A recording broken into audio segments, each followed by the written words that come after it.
¿Qué es un virus? Un microorganismo que no se lo puede ver ni siquiera a microscopio normal.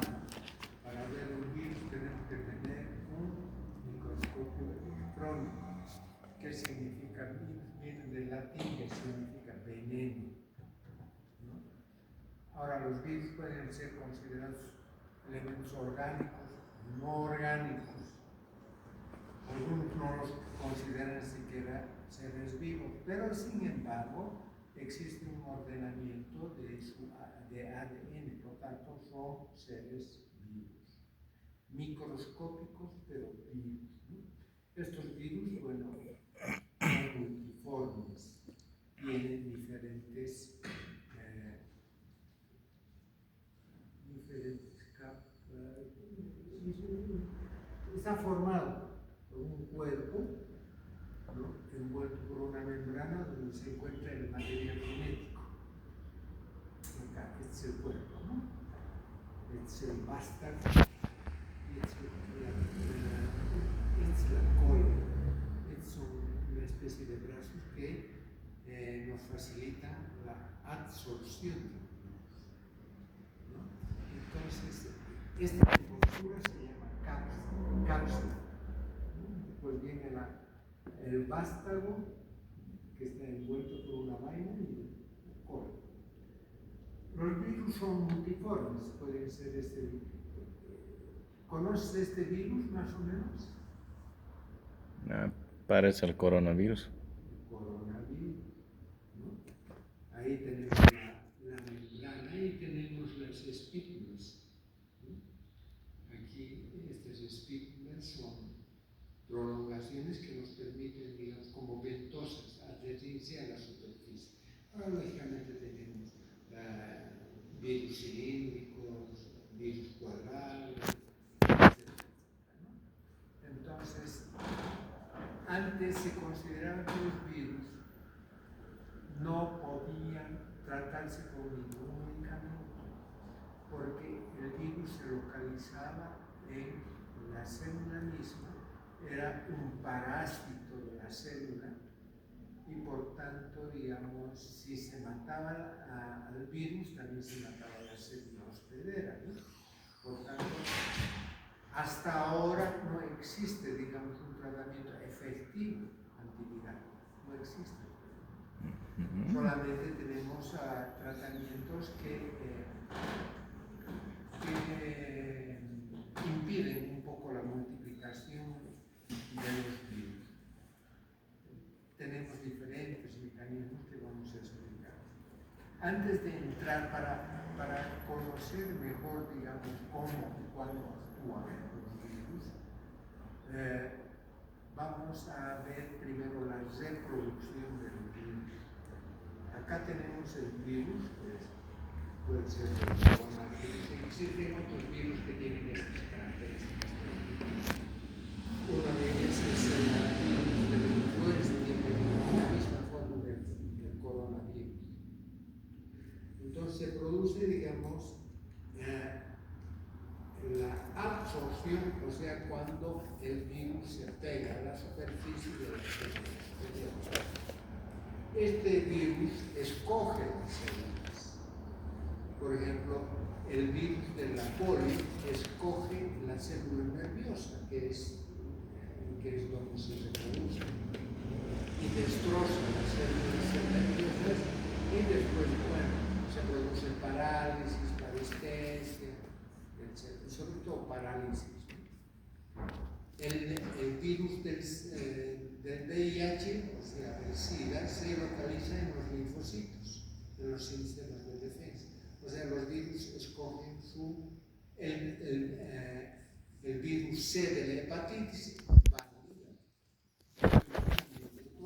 escogen las células que tienen ciertas características para que ellas puedan reproducirse. ¿Está claro? Entonces, pero para todo esto, a cualquier célula nerviosa, hepática, ¿no?, después linfocítica, etc., se produce la adsorción, o sea, la unión del virus con la célula hospedera. Aquí tenemos la célula que es grande, es inmensa, con relación al virus. El virus podemos ver simplemente, les decía, con microscopio electrónico, no se puede ver de otra forma. ¿Ya? Entonces tenemos primero, para su reproducción, el primer paso es la adsorción, ¿no? O sea, la unión del virus con la célula hospedera. Después de la adsorción tenemos la penetración. Acá tenemos la penetración. Se ha producido la adsorción. A partir de tenemos diferentes formas en que entra el material genético del virus hacia la célula hospedera, ¿no? O sea, este paso se conoce con el nombre de penetración. Entra el material genético en la célula hospedera. Después de entrar en la célula hospedera, o sea, después de penetrar, sigue otro proceso que se conoce con el nombre de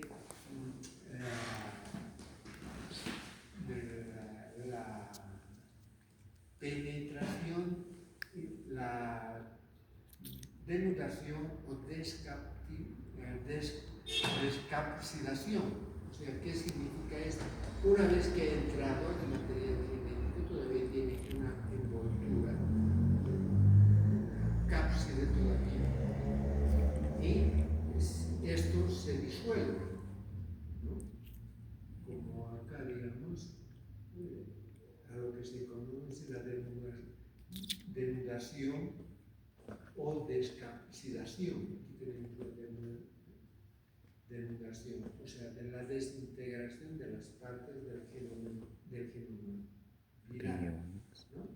Después viene el siguiente paso, el paso de la multiplicación, que comprende a su vez tres pasos. Uno que sería la multiplicación, ¿no? Que consiste en que estos elementos forman los síntesis o biosíntesis del ARN mensajero. Por ejemplo, aquí tenemos el ADN, replicación. Dentro de este proceso de replicación o multiplicación que también tenemos la transcripción, la traducción y la replicación. O sea, esta replicación vendría más o menos aquí, donde se producen proteínas, las proteínas a partir del ARN. Sabemos que todas las células son proteínas en sí, ¿no? Parte del citoplasma, parte del núcleo, tanto del microorganismo viral como de la bacteriana, como de las células, digamos, procariotas, ¿no? Entonces viene este periodo de multiplicación en la que existe una biosíntesis de los elementos, sobre todo nuevos del virus. Después viene la transcripción o la síntesis de ARN nuevo, ¿no?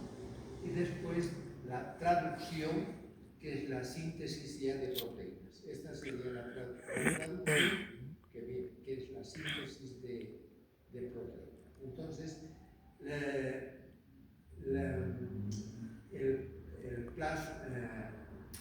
los pasos son tres en los libros, ¿no?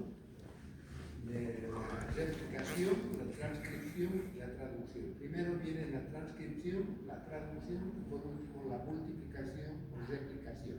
Replicar, que sería como replicamos, fotocopiamos, ¿no? En sí. ¿Pero qué fotocopiamos? Fotocopiamos el ARN para que este ARN del genoma viral produzca proteínas especiales que son en realidad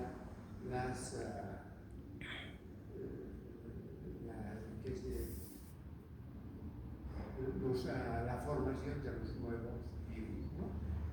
Una vez que se ha entrado el material genético, se ha replicado aquí, se ha multiplicado, ¿no?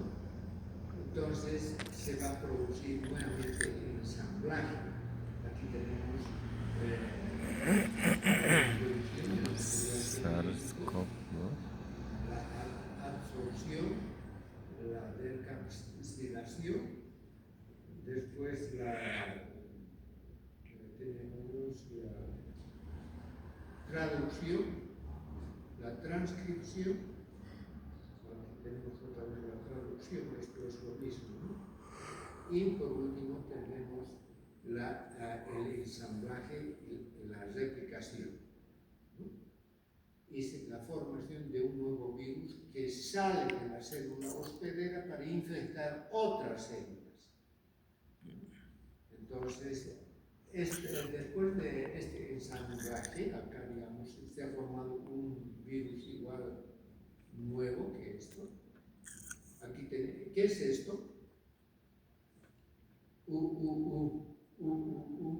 A. Aquí tenemos puro A, ¿no? Codones. Codones. Los codones que nos indican qué aminoácidos van a ir, ¿no? ¿Está claro? Entonces, en eso consiste el ensamblaje y por último tenemos la lisis, ¿no? ¿La lisis de qué? De la célula hospedera. Se libera, como en este caso vemos que está liberando. En este caso está liberando. Y otras veces todas las células se destruyen y libera los virus nuevos. Tiránicos. Entonces, ese sería el camino por la reproducción. Ahora, en la transposición, ¿en qué consiste? Acá tenemos el gen que tiene dos cadenas, el ADN, ¿no? Tenemos ambas cadenas aquí. Entonces, el virus obtiene una parte de este gen de la célula hospedera y lleva a su gen. O sea, es como de esta casa, yo a mi casa llevo, para completar mi oficina, me llevo este escritorio. Porque mi oficina sin escritorio no es oficina, ¿verdad? Okay. Entonces, yo el virus ha dado este escritorio y esto se queda sin nada. Entonces, capta elementos, digamos, del gen del virus y forma su gen viral, que es diferente incluso al gen de la célula hospedera. Toma parte, ¿no? Entonces, aquí tenemos el ensamblaje de los nuevos virus, o sea, replica todas sus partes. Es como tener un auto desarmado, con todas sus partes, ¿no? Y me faltaba, digamos, me faltaba un motor de arranque.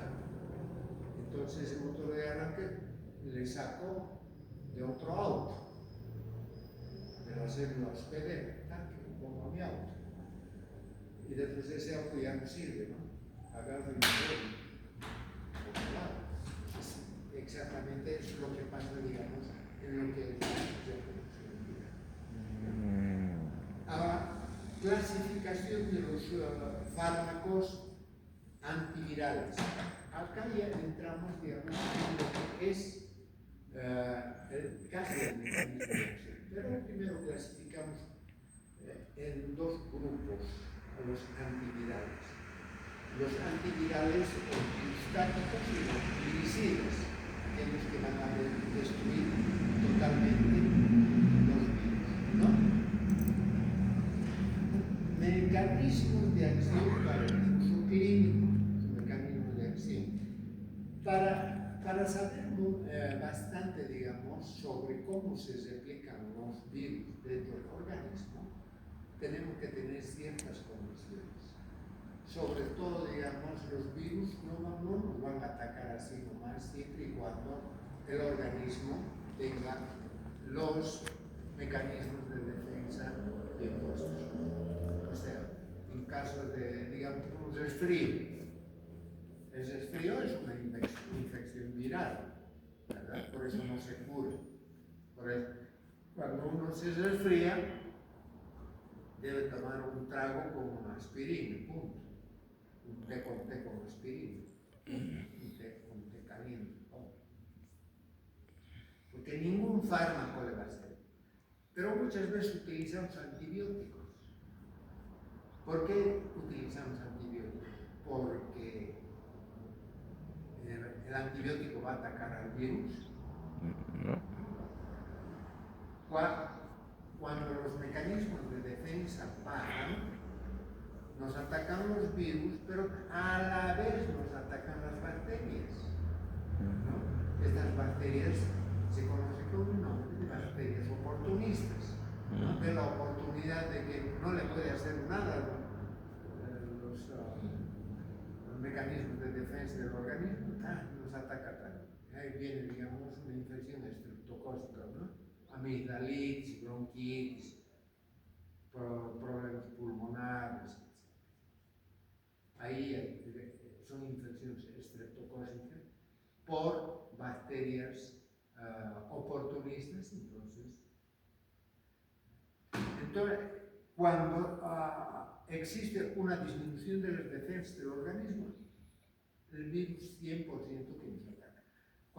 ¿Por qué nos resfriamos? La exposición al frío disminuye mucho las defensas del organismo y nos resfriamos.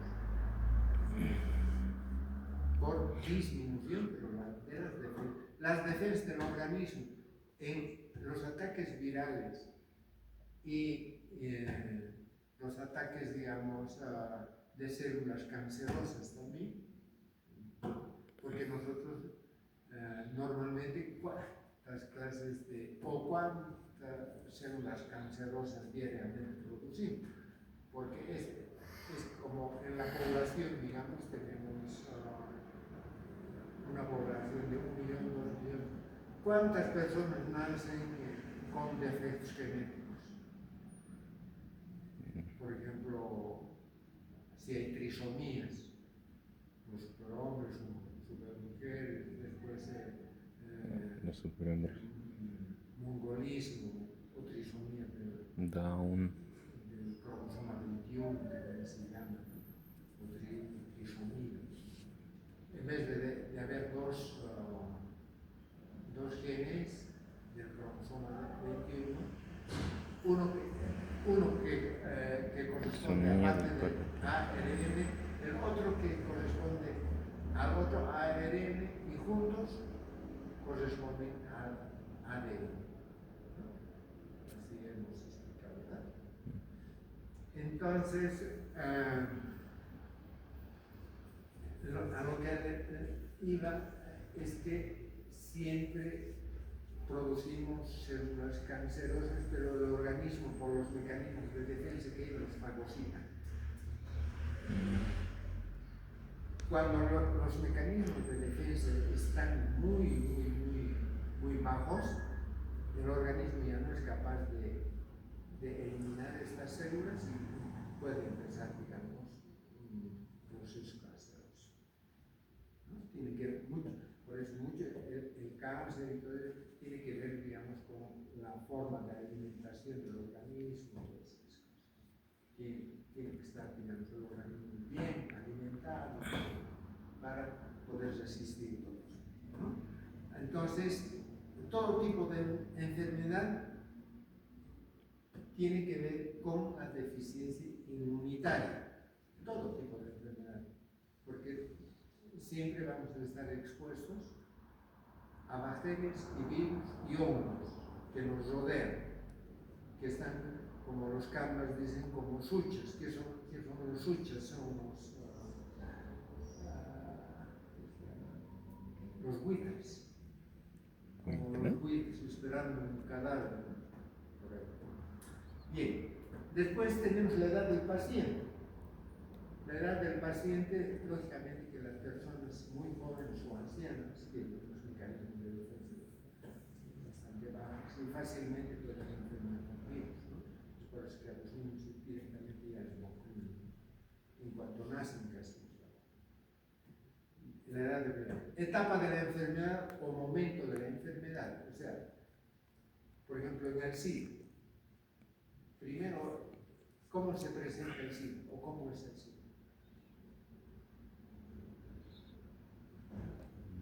No hay nada, ¿no? Vos ves a una persona normal, no tiene ningún signo clínico.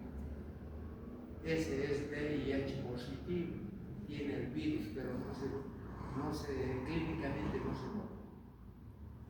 Como ayer una chiquita que era mi alumna, muy buena alumna, y me dice, ¿has acompañado a esta chiquita del barco? ¿Cómo? ¿Año pasado? El año pasado, o el año pasado. Era la que había dos, del barco y una chiquita, no me acuerdo, Aguilar. Aguilar tenía 85 de promedio. Y esta del barco tenía 68. Tengo que atenderlo por a un paciente con SIDA. Entonces, el SIDA no se nota. Inicialmente tienen que hacerle análisis, ¿no? A veces ni el mismo paciente sabe que es VIH positivo. Se entera cuando le van a hacer una transfusión, va a ser atendido en alguna forma, en forma quirúrgica, algo.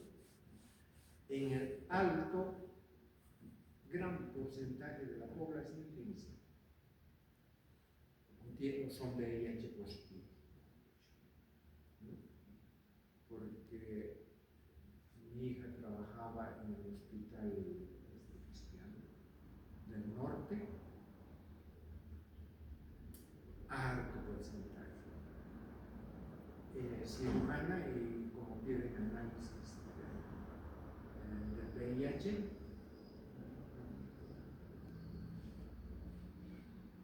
es increíble que no se haga un buen estudio, ni se conozca bien, ni se identifique a una persona con SIDA, o no con SIDA. El SIDA ya es la inmunodeficiencia clínica, primeramente el VIH positivo. Cuando se destruye totalmente el sistema inmunitario, el sidoso muere por infecciones bacterianas, diarrea, tuberculosis, gingivitis, úlcera necrotizante, todas esas cosas. Entonces, edad del paciente, etapas de la enfermedad. ¿En qué etapa está? Está inicial o ya está, ¿no? La dosis del antiviral insuficiente también. Pero la antiviral, aunque sea, digamos, muy bueno el antiviral, puede retardar, o sea, los años de sobrevida con una enfermedad viral como la de inmunodeficiencia.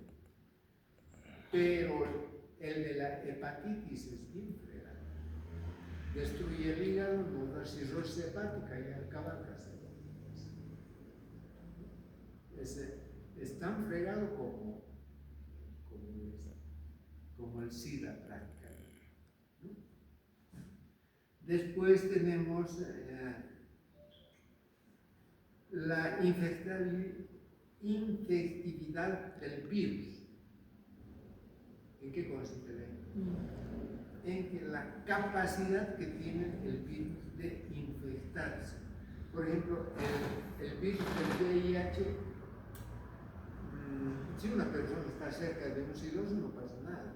No es como en el caso de la tuberculosis, por ejemplo. Micobacterium tuberculosis no es virus, pero sin embargo una vuelve y uno puede infectarse, ¿no? A distancia, sin tener ningún contacto físico. En cambio, el virus del VIH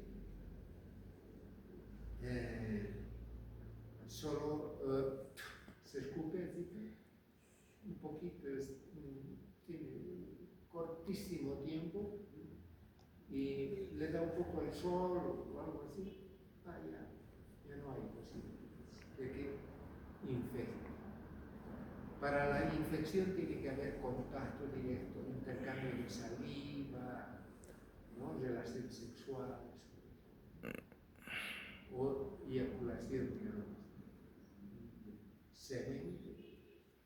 Entonces, inicialmente el SIDA fue calificada como enfermedad de los generales. La enfermedad de los generales, ¿por qué? Porque no sabían qué es lo que pasaba con los generales, que los generales se enfermaban y se morían. Todos los que salían de Vietnam, bueno, se infectaron con el VIH, y cuando llegaron a generales, coroneles, muchos cariñosos. ya les daba la etapa del SIDA. Entonces, esos generales morían por una enfermedad que no se conocía, ¿no? ¿Qué enfermedad era? Entonces se llamó la enfermedad de los generales inicialmente. Y después se vio que era. Después, la capacidad del virus de entrar en latencia. Por ejemplo, el virus del herpes. Uno tiene una infección herpética, no por herpes zóster, ¿no? El herpes zóster también se llama herpes labialis. El otro herpes es un herpes que da sobre todo a las personas mayores o están muy nerviosos, sus defensas bajan, es muy doloroso y estos virus van al tejido nervioso y ahí entran en latencia hasta que otra vez bajen las defensas de ese organismo y otra vez afecta, ¿no? Entonces, la capacidad del virus de entrar en latencia, no se mueren, ¿verdad? Pero siguen ahí, siguen en el organismo, siguen en ciertos tejidos. Después, desarrollo de resistencia al antivirus. Mutación. El organismo desarrolla mecanismos de defensa contra los determinados. El virus no tiene tratamiento, pero sí, digamos, podemos nosotros hacer de que el organismo tenga la capacidad de defenderse contra ese virus. ¿Cómo hacemos eso? ¿Cómo hacemos?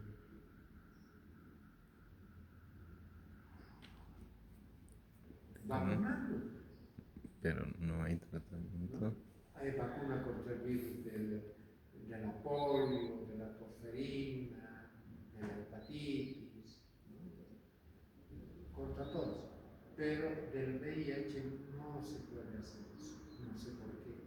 Porque tal vez si podríamos poner virus atenuados, sea capaz de matar, pero sin embargo se ha podido observar de que existen individuos capaces de de curarse espontáneamente del SIDA o del VIH, porque el organismo de alguna manera, sobre todo se ha visto esto ya en el África, existen sobrevivientes a enfermos con VIH, que desde un tiempo desaparecen. Evolución forzada. ¿Por qué? El organismo es incapaz de defenderse. No hay otra explicación.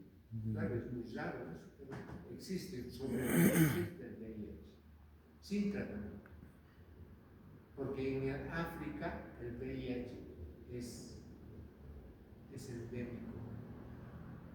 O sea, existen poblaciones enteras, huérfanos, cualquier cantidad. ¿Por qué? Por la promiscuidad que tienen los africanos. Un hombre puede tener oficialmente 3 o 4 mujeres. Aparte de eso, ¿cómo serán ellos? Pero es lo que pasa. Ahora, bien, vamos a hablar de los fármacos antivirales propiamente dichos. Tenemos diferentes fármacos antivirales que tienen diferentes mecanismos de acción, pero hasta el momento casi ninguno, digamos, muy efectivo. Entre ellos tenemos aquellos fármacos que interfieren en la unión del virus a los receptores del anfitrión, impiden de que exista la absorción. Hemos dicho absorción, que significa cuando una cosa se pega, ¿no?, a una superficie, se adhiere, de ahí viene absorción, se adhiere. Entonces, existen medicamentos que impiden que el virus se adhiera a estas células, porque los virus atacan a ciertas células en forma específica, no atacan a todas las células, ¿no?, sino, por ejemplo, de la polio a la célula nerviosa, únicamente, de la hepatitis a la célula hepática, ¿no?, del SIDA a los linfocitos, ¿no? Tienen dos agentes que inhiben las enzimas relacionadas con el virus, como la transcriptasa inversa. Estos medicamentos son los medicamentos que se utilizan contra el VIH. Agentes que bloquean la transcripción del genoma, o sea, esto. Transcripción o transposición, que impiden eso. Después tenemos agentes que evitan el proceso de la traducción del ARN mensajero viral. Otras que interfieren con las proteínas reguladoras virales. Los agentes que bloquean la glucosilación de la proteína viral. Agentes que evitan el ensamblaje. Pues hemos visto que en la reproducción se ensamblan nuevamente los nuevos, o se forman, ¿no?, a partir de todos los elementos que tienen dentro la célula espermia. Y agentes que impiden la liberación del virus, la membrana celular no les deja pasar y impide la lisis de la célula. Entonces tenemos, todos estos son fármacos antivirales que se ven de acuerdo a su mecanismo de acción, ¿no? Bien. Vamos a hablar ahora del virus este que es el aciclovir. Es un antivirus análogo que llamamos de los nucleótidos. ¿Qué significa análogo de los nucleótidos? ¿Qué es análogo? Igual ácidos nucleicos. Entonces, antivíricos análogos a los nucleótidos, o sea, que impiden, digamos, que se forme el nuevo ARN y ADN viral. que son muy parecidos a los que toma el virus. O sea, acá tenemos esto. Es muy parecido, pero no es lo mismo. O sea, es igual, pero no es idéntico. Una cosa que sea igual y otra cosa que sea idéntica. Ahora, ¿en qué consiste, digamos, este mecanismo de acción del aciclovir? El aciclovir es un antiviral que se utiliza mucho, sobre todo en odontología, cuando tienen herpes labiales, o herpes zóster, o cuando les dan herpes,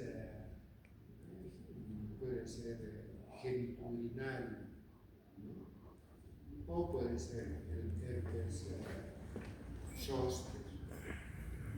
Entonces, todos estos tipos de herpes son tratados con aciclovir, pero una infección viral se da 800, 400 miligramos cada 6 horas.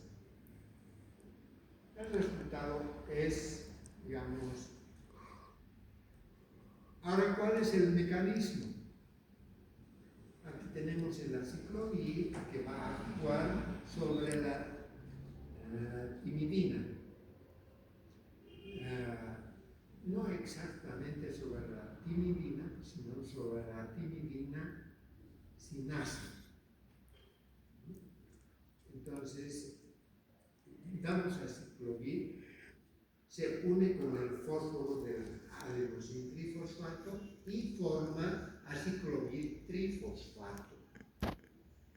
Este aciclovir trifosfato actúa sobre la ADN polimerasa e impide la formación de ADN, impide la formación del gen, impide esta formación.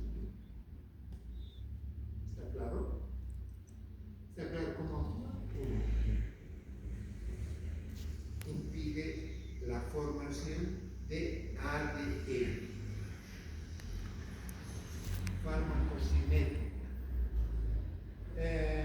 Estos antivirales podemos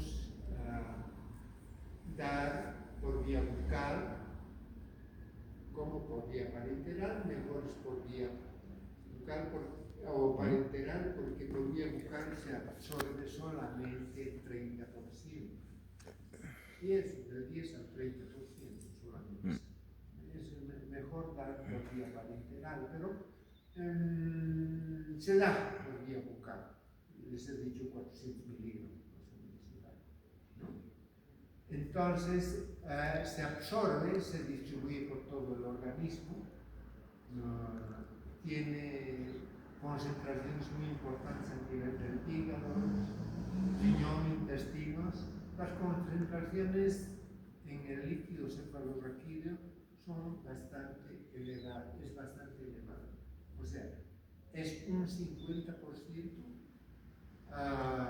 parecido o parecida en relación al plasma, ¿no? O sea, se tiene cierta concentración en el plasma y la mitad puede encontrarse en el líquido cefalorraquídeo. Eso quiere decir, ¿no? Lógicamente que en el plasma siempre la concentración va a ser baja, ¿no? Después atraviesa la barrera placentaria, se une con las proteínas en forma muy baja. Ahora, se elimina por riñón, se elimina más o menos a unas 4 a 8 horas. Más o menos. Aplicaciones terapéuticas. ¿Para qué nos sirve? Para el tratamiento de herpes simple.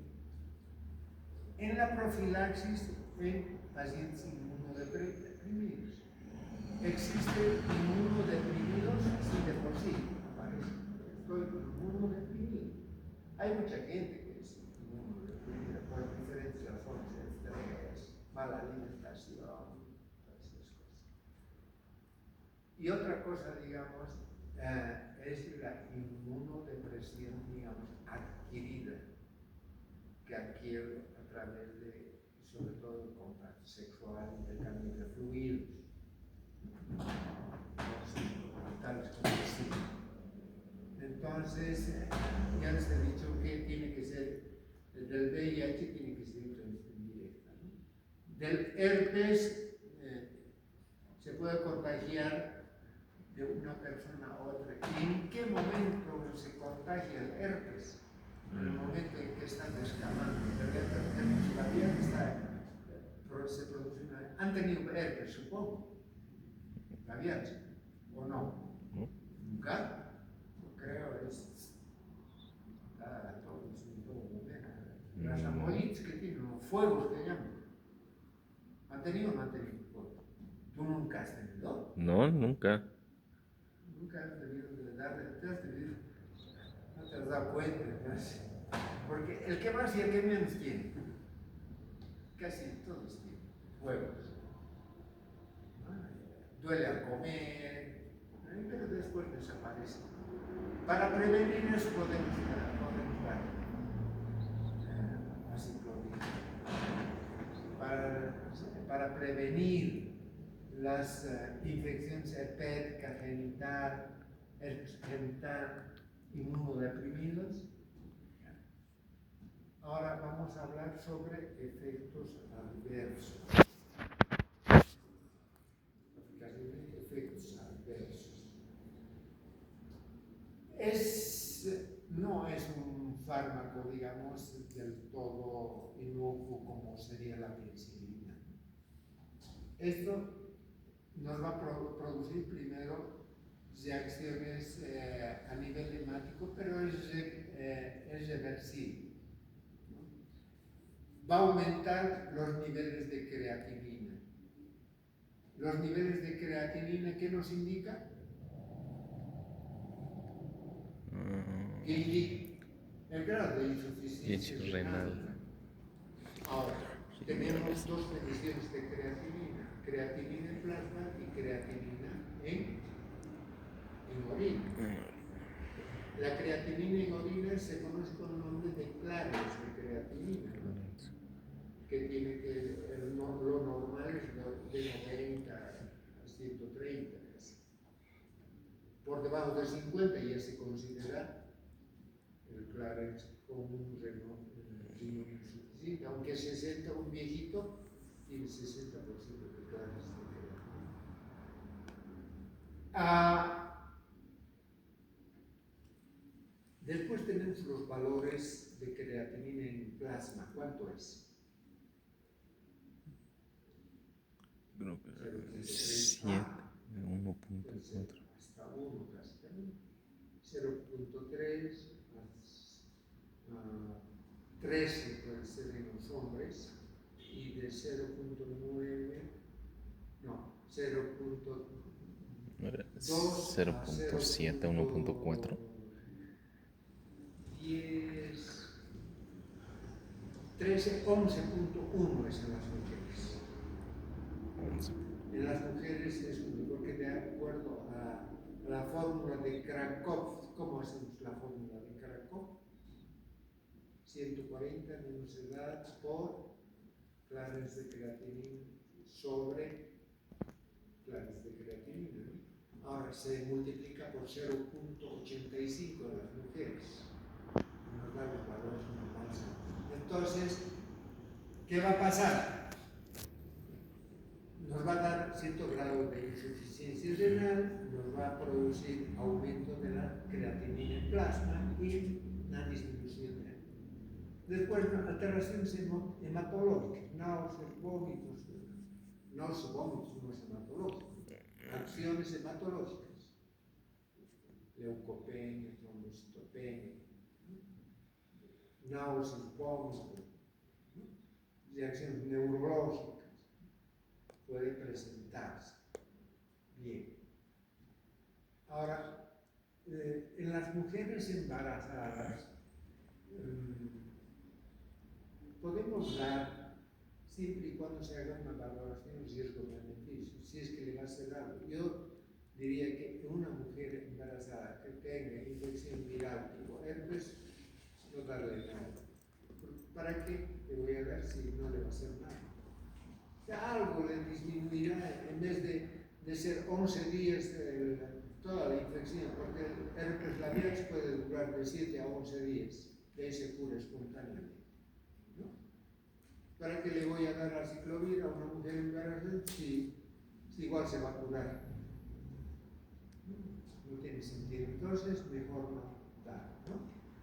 Entonces, pero, sin embargo, ¿qué si damos?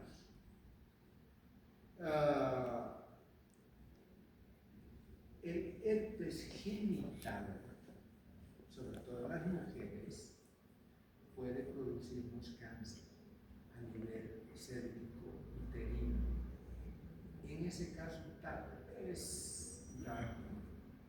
Entonces, cuando existe herpes genital en las mujeres, tienen que hacerse un control seguido de letalidad.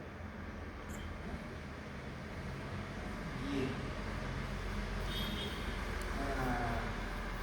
Después, lógicamente, evitar, si uno tiene herpes genital, evitar la transmisión sexual o el contacto sexual, ¿no? Contraindicación sin insuficiencia renal, insuficiencia hepática, neurológica, entonces está contraindicado eso.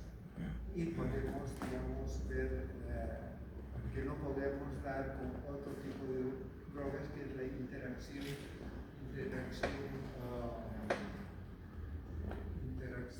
medicamentosa.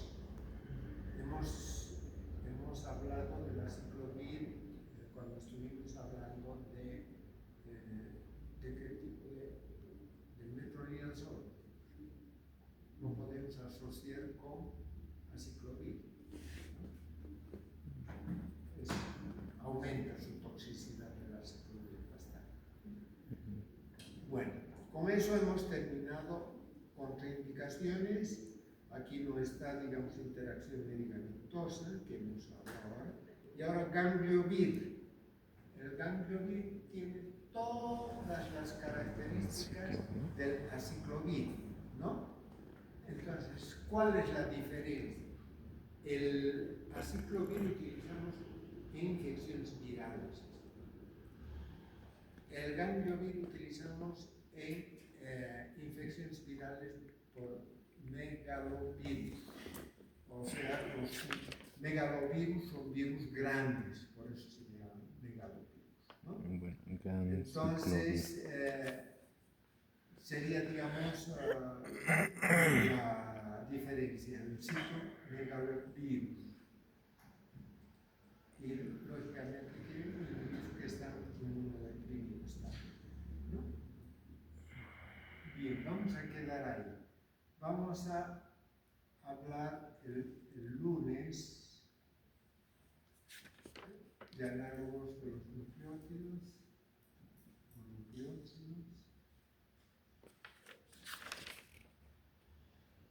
Terminamos antivirales el día lunes. El miércoles entramos a antisépticos. Lunes, antisépticos, a ver, vamos a ver.